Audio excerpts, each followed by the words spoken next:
Okay, the next thing we need to do is to change this launcher icon. This is also very easy.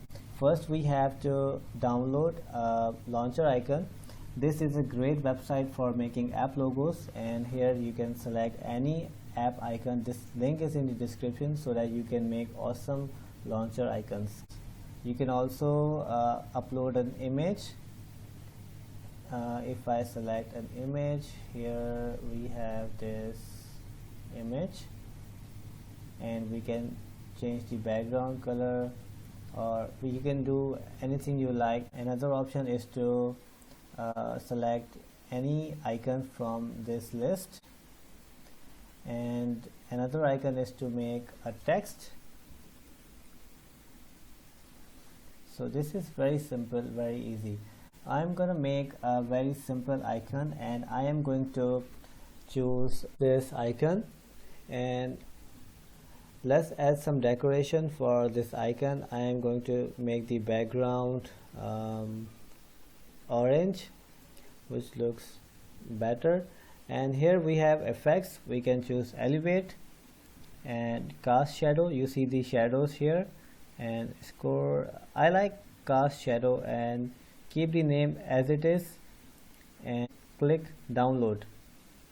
Here we have a zip file which contains all the icons, and we need to extract this file.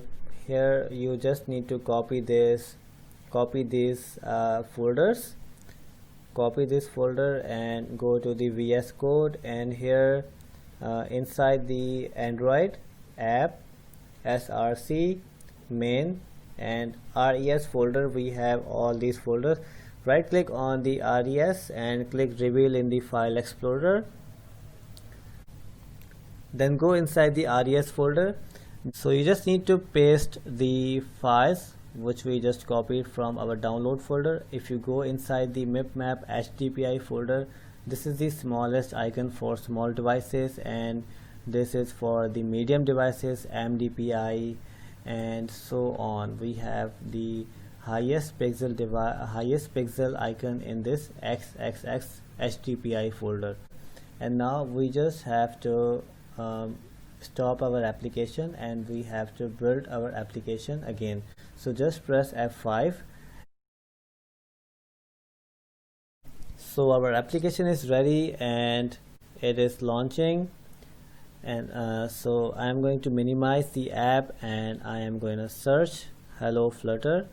Here you can see the name is updated and the icon is updated as well. It looks nice now.